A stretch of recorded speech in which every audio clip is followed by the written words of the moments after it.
आज सकाळ आणि दुपार बाहेरच गेली आणि डिझाईन बनवायला बसायला डायरेक्ट संध्याकाळ झाली. फायनली पीसी ऑन केला आणि कामाला बसलो. मी हिमांशू आणि सुरू होता आजचा आपला एडिटर लाईव्ह ब्लॉग.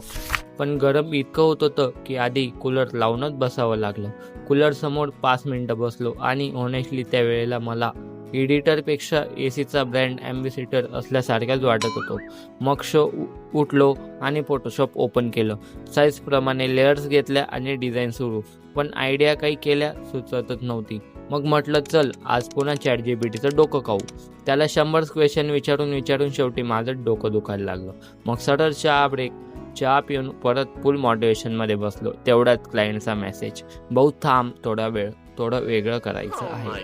त्या मोमेंटला वाटलं आज युनिवर्स पण डिझाईन कम्प्लीट होऊ देणार नाही.